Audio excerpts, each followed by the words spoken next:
gufata karoti ugafata na onyo ugafata na beterave ugafata n'indimu ukabihuza. Niba nta diabete shyiraho akayiko k'ubuki, shyiraho amavuta yerayo niba ikibazo ari mu mara no mu gifu, yarangiza ushyireho ibiyiko bibiri. Iyi gahunda uzayirye, yarangiza uzayikoreshe kane mu cyumweru, urangiza ukwezi. Ibi bintu biba bifite icyo bivuye ku mwijima, biba bifite icyo bivuye ku mara, biba bifite icyo bivuye ku mpyiko, biba bifite ibyo bivuye ku mihore, biba bifite aya mahwima rya karoti. Ude bronchite, igihe inkorora yawe yakayi yanga gukira. Denisire de l'estomac, igihe cyose ufite ibisebe mu gifu, ufite ibyo bita ulcère d'estomac, ufite ibisebe mu gifu. Duodénime cyangwa se mu munwa w'igifu harimo ibisebe. Dermatisme, igihe cyose ufite ikibazo cya rubaga impande rya karoti. D'insuffisance de foie, igihe ufite umwijima w'umunyantege nke utuzuza akazi kawo neza. Linda Afya.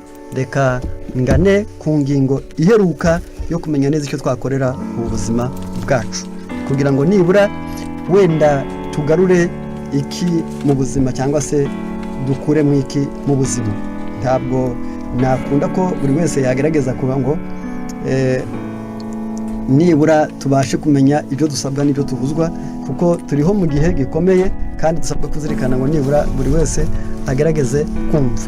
Reka mu byo dusabwa nge nawe gukora habimo n'ibi bintu bikurikira, maze tuzirikane icyo twakora ngo nibura ubuzima bwacu tubukurikire. Ku baturanye n'ibintu bikurikira ngiye kubabwira, reka turebe ku batwumva ababa bazi beterave, ni uruboga rwegerera ikuzimu. Ababa bazi onyo, nayo yerera ikuzimu. Ababa bazi indimu, ni urubuto rw'icyatsi kibisi rimwe rw'umuhondo ariko rwemera kujyana n'imboga. Yarangiza aba bantu bongere babe bazi karoti. Gufata karoti ugafata na onyo ugafata na beterave ugafata n'indimu ukabihuza. Ibi bintu bikomeye bimeze bityo uko ari bitatu. Yarangiza ubwo mugiye ni bine. Yarangiza ni indimu, ni beterave, ni onyo na karoti. Ibi bintu birakomeye cyane. Ndavuga kuri bike muri byose, ariko nshaka kuvugaho inyungu nshaka ko buri wese yazirikana ngo tubashe kumenya neza ibyo dusabwa n'ibyo tubuzwa n'ibyatugirira akamaro. Mu gitabo cyitwa Manger et guérir haranditse ku bagikurikirana neza, bavuzemo byinshi cyane. Ndavugamo karoti, maze mu cyitwa La santé par la plante yarangiza mvugemo onyo. Nubwo byose bikenewe, ndagira nti wenda buri wese aragerageza kumva ibisabwa, kuko ni ubutunzi bukomeye abantu benshi cyane babana nabwo ariko batazi.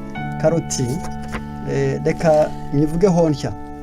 Aravuze ngo régime de carottes riche en vitamines et minéraux a souvent été qualifié avec raison de sa végétale.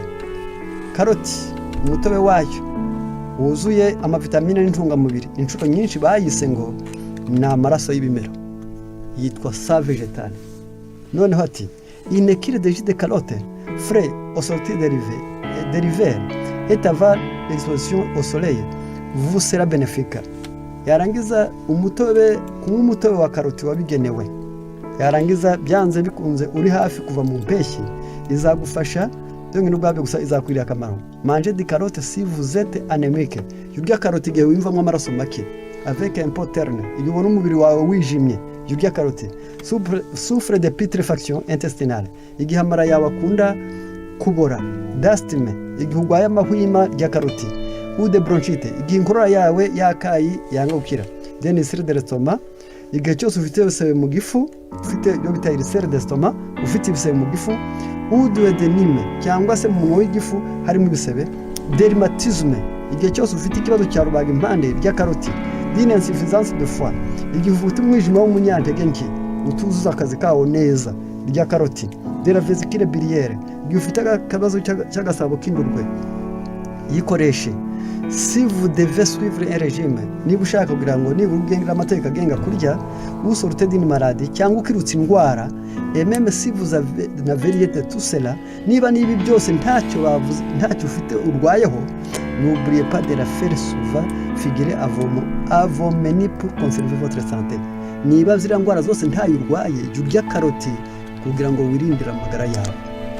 Hepfo ati ko biravuze rero, hepfo icyo ntabwo ngitindaho cyane.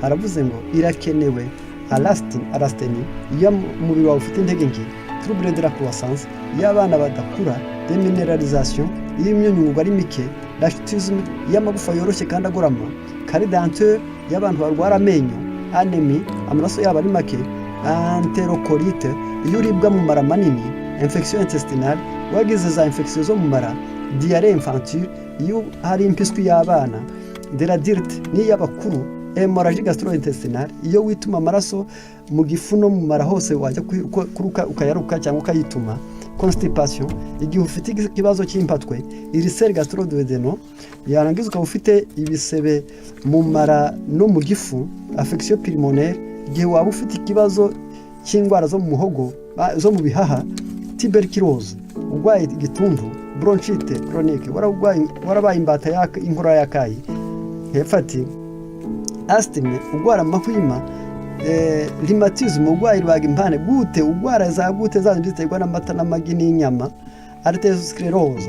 atherosclerose igihe imitsi yawe igenda ikobagatana iba mito ikomera, corbasiose ufite ibintu bisakuza mu nda, insuffisance hepatobiliaire ufite ikibazo cy'amara umwijima n'agasabo k'indugwe gakora nabi, c'est souvent le remède la plus excellente. Ati karoti ni umuti mwiza. Rero ntabwo turi butinde kuri byo. Genda ufate beterave uyicagagure, fata karoti uyicagagure, fata indimu uyicagagure, genda ufate yarangiza ibyo bintu numara kubihuza, shyiraho niba nta diabete shyiraho akayiko k'ubuki, shyiraho amavuta yerayo niba ikibazo ari mu mara no mu gifu, yarangiza ushyiraho ibiyiko bibiri. Iyi gahunda uzayirye, yarangiza uzayikoreshe kandi mu cyumweru urangiza ukwezi. Ibi bintu biba bifite icyo bivuye ku mwijima, biba bifite icyo bivuye ku mara, biba bifite icyo bivuye ku mpyiko, biba bifite ibyo bivuye ku mihore, biba bifite icyo bivuye ku magufa, biba bifite icyo bivuye ku mutima, biba bifite icyo bivuye mu bwonko. Umubiri wawe iyo ni medicament polyvalent.